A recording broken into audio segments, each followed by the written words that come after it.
E eu realmente acho você nossa grande diva, sabe? Metal mesmo, que representa, sabe? Obrigada. A diva do heavy metal brasileiro.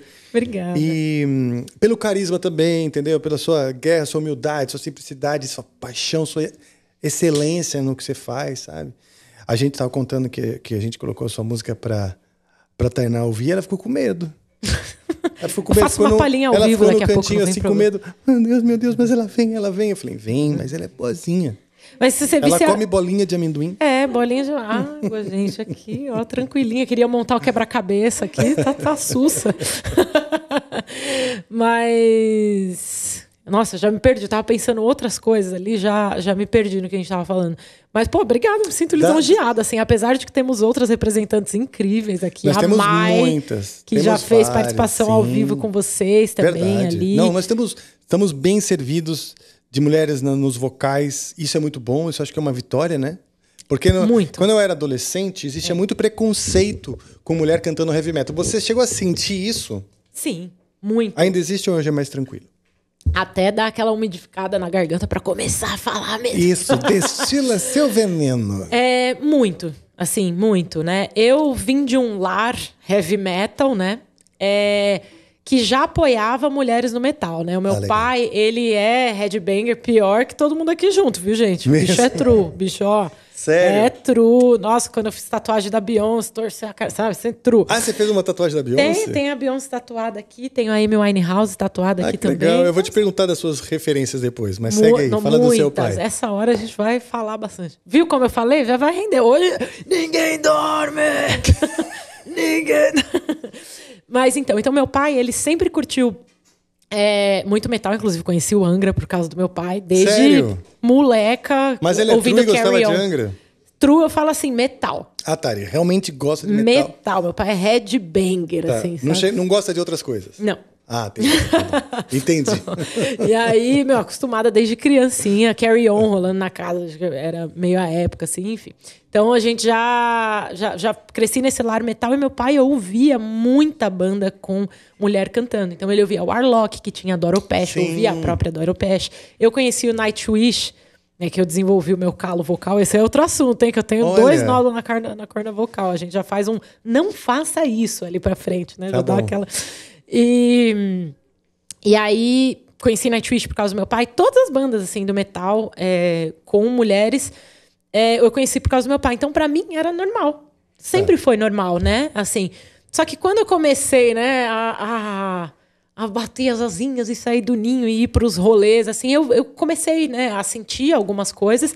O número de mulheres, né, nos rolês, assim. Sim. Hoje em dia tá muito massa. E o começo que eu falo não é tipo... eu tenho 32 anos de idade, né? O meu começo dos rolês é o quê? 15 anos atrás? 17 anos atrás? Nossa, não é tanto tempo assim. E mesmo assim, eu já sinto uma grande diferença. Então, pelo número de mulherada ali no rolê e tal, comentários, às vezes, que né, você ouve aqui, ouve ali... Mas a percepção, para mim, ela mudou muito quando eu comecei a trampar com metal. Que foi quando... Antes, paralelamente ali, né? Mas antes de eu focar, por exemplo, na Nervosa, eu tinha uma carreira de jornalismo dentro do metal, né? A gente até entrevistou você uma vez lá no Heavy Nation, no UOL. Que legal. E aí eu comecei a trampar aí com jornalismo dentro do metal. E aí eu já comecei a encontrar algumas dificuldades, né? De ser mulher... entrevistando ali e tal. Então, já passei uns maus bocados. E eu falo isso aqui, gente. Às vezes o pessoal fica falando que mas você só foca no lado ruim. Tem o lado bom de ter mulher? Tem. Mas, assim, ele perguntou do preconceito. Perguntou? Então, né? Do desconforto. Então, depois a gente fala. Deixa as inimigas falarem. Depois a gente fala da coisa legal. Mas com entrevistas, comigo já rolou. Por exemplo, de eu entrar na sala para entrevistar determinada banda. E o cara, literalmente, mede de cima a baixo, ela que vai entrevistar. Eu falei, eu que vou entrevistar, assim. Eu era meio mais rebelde, sabe? Quando eu era mais jovem. Hoje eu tô mais comedida, viu, gente? A Fernanda jovem era muito, muito rebelde. Eu já soltava, sim, sou eu. Por quê? Quer sair na mão? Hoje eu já tô mais tranquila. Tá bom. E aí, o cara chegou e falou, olha, se for fazer pergunta... tipo, bobinha, nem começa, sabe? Tipo, pega o Google, assim. Eu fiquei tipo, cara, como... O cara falou? Falou. Era banda brasileira ou gringa? Gringa. E aí eu falei, tipo, vamos fazer o seguinte, a gente começa a entrevista no final, aí você avalia. E antes de lá, só segue o fluxo. E aí a gente fez a entrevista e foi super legal, mas assim, eu não sei, pode acontecer, né? Com outros caras, mas eu acompanhava outros caras e era sempre um clima de irmandade. Aí quando comecei ali como mulher entrando, e quando eu tentava entrevistar, os caras ficavam associando que era grupo, sabe? Não, mas aqui eu falo, pô, eu vim trampar aqui, sabe? Então, esse tipo de coisa, né? Não é... Quando a gente fala coisa, né? Esse preconceito sexista, não é tipo só coisa, né? Carnal. São pequenas coisas, né? Que a gente vai notando. Um sexismo institucionalizado.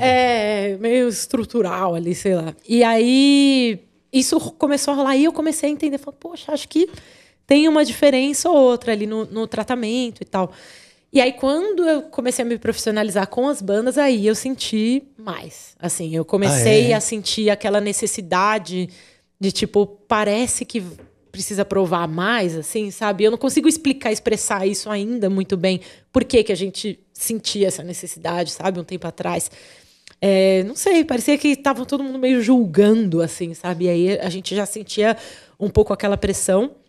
E aí tem aquelas coisas básicas que eu já citei em outras entrevistas também, de tipo, você vai, com a Nervosa, por exemplo, nos últimos anos, a gente tá fazendo, sei lá, quase 200 shows no ano, assim, sabe? No corre, na humildade, mas no corre, né? E aí o pessoal, às vezes eu ajeitava tudo lá, colocava, né, posicionava meu microfone.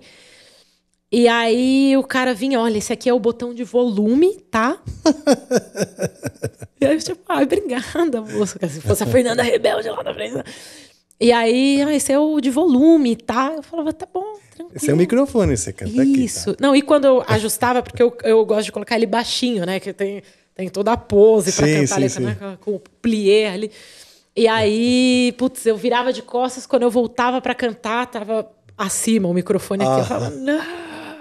Então, esse tipo de coisa, às vezes rolava. E o mais... aquela coisa, tipo, vai tirar foto? Dá aquela mãozinha boba aqui, sabe? Quando vai... Rola, né? E aí tem que falar, pô... Se fosse o Kerry King aqui, você ia pegar na tetinha do cara. Não, então não pega na minha, estamos aqui no meu corre, entendeu? Então, mas rola às vezes, né? Aí você tem que ser... Hoje sou muito mais didática, né? De tentar explicar, tipo, não foi legal, na próxima vez faz isso, enfim, não faça isso.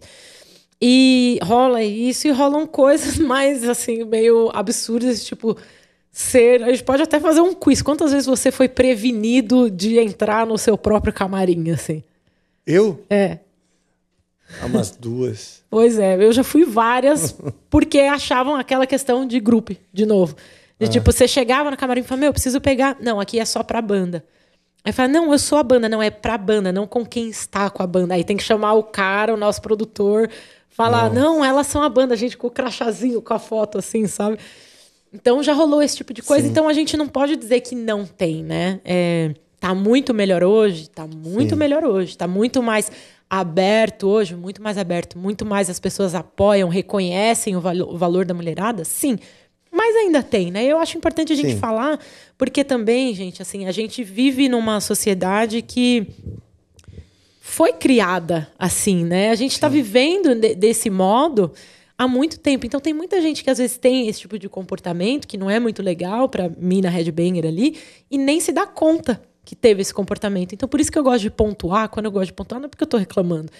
Tô reclamando, mas é pra gente pontuar, falar, putz, isso não é legal. Então, pra gente pensar, gente, uma autocrítica, né? Sim. Então, é isso. Mas tem muita coisa que é muito bacana também. Assim, por exemplo, você subir no palco e ver muita mulher no público, né? Pela questão da representatividade e tal. Porque só a gente que é mina sabe o que a gente sente aqui, aquele quentinho no coração de olhar no palco e ver outra mina lá. É um misto de sensações de tipo, poxa, eu também posso. Se ela tá lá, eu também posso. Sim. Putz, ela tá tocando. Inspira, vou pegar, né? também inspira. E eu sempre fui muito modesta, assim, né? Eu tenho muito cuidado com esse lugar, assim. Eu sou sempre muito modesta. Mas eu comecei a notar esse lance da inspiração com as próprias meninas nos shows mesmo, vindo. Falando, E você vê aquele brilhinho no olho. Eu falei, putz, cara, tem um significado diferente. Porque eu sei, eu ainda vou em shows e eu ainda fico vislumbrada, sabe? De ver mulheres ali. tão poderosas, firmes e maravilhosas, assim, fazendo o que eu sonho em fazer, sabe? Então, tem esse lado muito bacana de você subir lá e ver muita mulher na plateia e ver os caras, a maioria que são super respeitosos, que meu, é muito bacana. Assim. Então, tem muita coisa massa, sim. Muito mais do que as que não são legais, esse preconceito, né, que você comentou. Tem, mas eu acho que com o tempo a gente vai remediando isso, vai melhorando.